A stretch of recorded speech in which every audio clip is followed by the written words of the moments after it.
Si l'épidémie est un peu plus grave, ce qui est possible, puisqu'elle est transmissible par l'homme, 2009, elle aura des conséquences véritablement planétaires, 2009, économiques. Les modèles laissent à penser que cela pourrait entraîner une perte de 3 trillions de dollars, soit une baisse de 5% du PIB mondial. C'est à peu près ce qu'on a eu. Et politique. En raison des risques de contagion, les pays du Nord auront intérêt à ce que ceux du Sud ne soient pas malades et ils devront faire en sorte que les plus pauvres aient accès aux médicaments aujourd'hui stockés pour les seuls plus riches. C'est l'hôpital qui se fout de la charité. Une pandémie majeure fera alors surgir, mieux qu'aucun discours humanitaire ou écologique, la prise de conscience de la nécessité d'un altruisme au moins intéressé. Et on devra pour cela mettre en place une police mondiale. Donc, alors, voilà, je vais prendre là.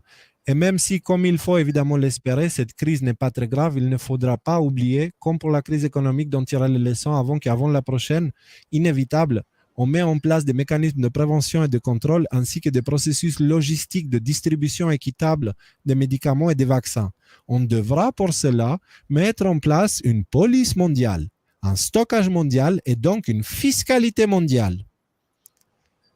On en viendra alors beaucoup plus vite qu'on l'aurait permis la seule raison économique à mettre en place les bases d'un véritable gouvernement mondial.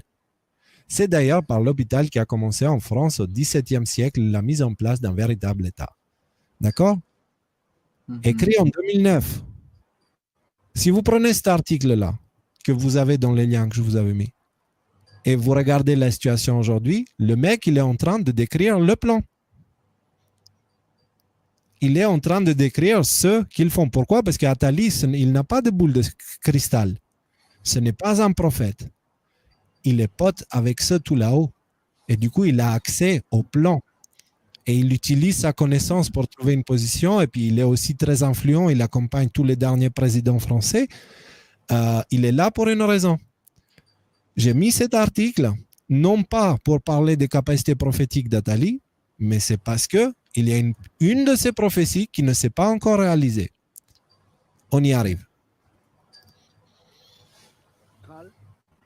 Les Français font ce qu'ils disent. Ils ne veulent pas des candidats, ils veulent un programme. Donc, il y aura un programme et 2016. un candidat qui aura un programme. À l'intérieur des institutions. Et si ça n'a pas lieu, et si les Français sont obligés d'élire quelqu'un qui n'a pas de programme et dont ils ne veulent pas, ils seront déçus le lendemain. Et je vous le dis, il y aura une révolution dans ce pays avant 2022. Il y aura une révolution dans ce pays. Donc, tout ce qu'on fait ici. Donc, Attali, il vient d'annoncer qu'il y aura une révolution. Donc, si, c'est pour créer les conditions pour que cette révolution, qui n'amènera que le pire, parce qu'elle amènera... Voilà. Donc, on ne sait pas s'il la veut ou pas, cette révolution. À mon avis, il la veut parce qu'il veut détruire ce système. Enfin, il veut. Ses copains veulent détruire le système pour le remplacer par le leur, comme il a dit dans d'autres vidéos. Mais là, il vient de dire qu'il y aura une révolution avant 2022. Il y a une raison pour laquelle je n'arrête pas de publier des vidéos sur la police en ce moment. Sauf que celle de ce soir, que je ferai un peu plus tard, elle sera un peu différente. Les amis, il y a des choses qui nous attendent devant nous. D'accord? Et c'est un moment critique. Alors, ce que je vous dis, c'est que de toute manière, ça va bien se passer. Ce qu'on essaye de faire ici, c'est de réduire au maximum le nombre de victimes inutiles. D'accord? Mais à la fin, on gagne. Ça, c'est fait. Avec ou sans nous, peu importe ce qui se passe, à la fin, on gagne. C'est écrit. C'est comme ça. Ça ne changera pas. Ce qu'on essaye de faire là, c'est de faire en sorte à ce que déjà qu'on s'en sort grandi, qu'on soit fier de notre position au moment du véritable combat, ok? Et qu'on soit inscrit dans l'histoire comme des gens qui se sont battus, pas comme des collabos. Mais aussi pour faire en sorte à ce qu'il y ait le moins de victimes possible. Donc c'est très important. Là, il vient d'annoncer qu'il y aura une révolution avant 2022. Alors, elle est où ma vidéo de Macaron là? Elle est là. Hop. Donc maintenant, on va regarder l'extrait d'un journal. Enfin, ça, c'est une interview qui a eu lieu en avril 2020. Si je ne dis pas de bêtises, si on regarde la date. 16 avril 2020. Interview de Macron. Concentrez-vous sur le langage utilisé et ce qu'il dit.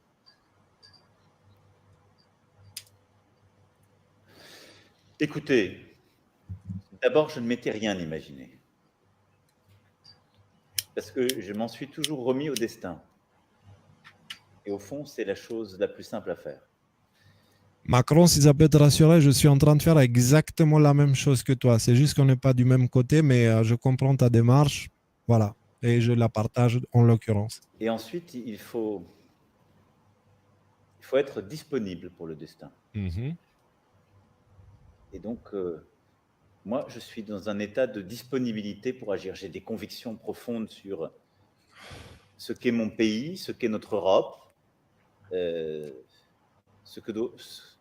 qu'est le cours du monde idéal à mes yeux, qui est fait de liberté, de coopération, d'entraide, d'amitié entre les peuples au sens profond du terme.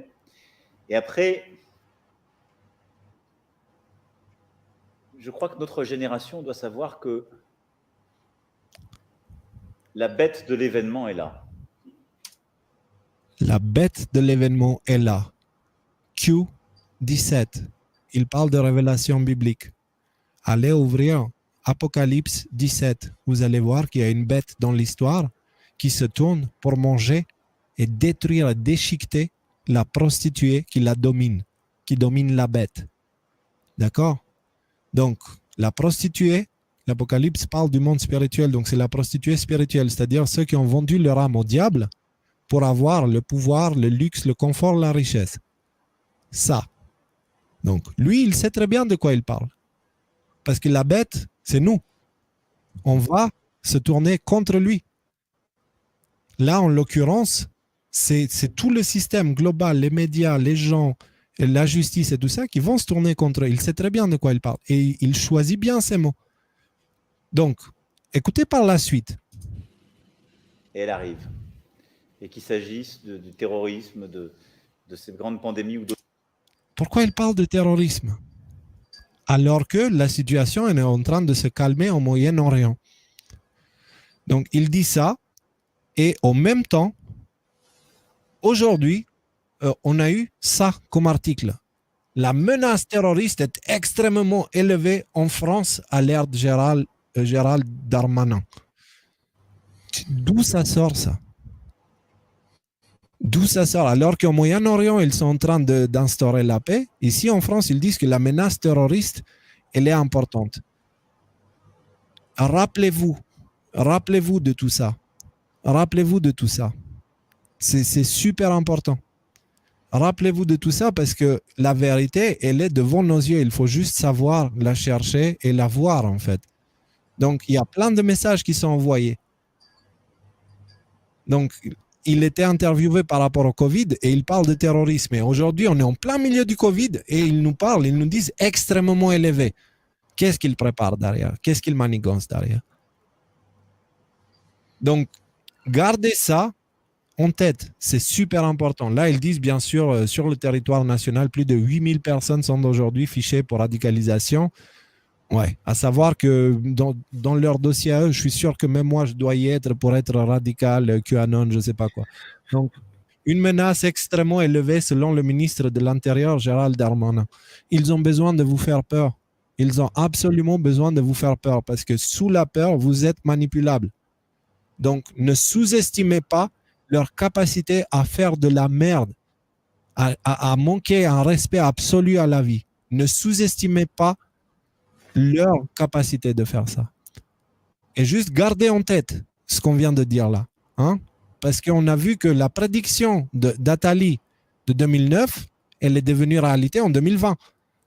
Et la prédiction d'Attali en 2016, qui sait, va peut-être devenir une réalité un peu plus tard. Mais là, Macron qui parle de menaces terroristes en avril, alors qu'on est en Covid, confinement, les voyages avec l'avion, c'est super galère. Et on a aussi la paix qui commence à s'instaurer au Moyen-Orient. Maintenant, et on sait que l'état profond, il est vraiment calmé, il n'y a plus de finances. Donc, on ne sait pas s'il va en avoir un attentat, mais s'il y en a un, ça pue déjà. ça pue, ça sent mauvais déjà. Donc juste gardons ça en tête, ok?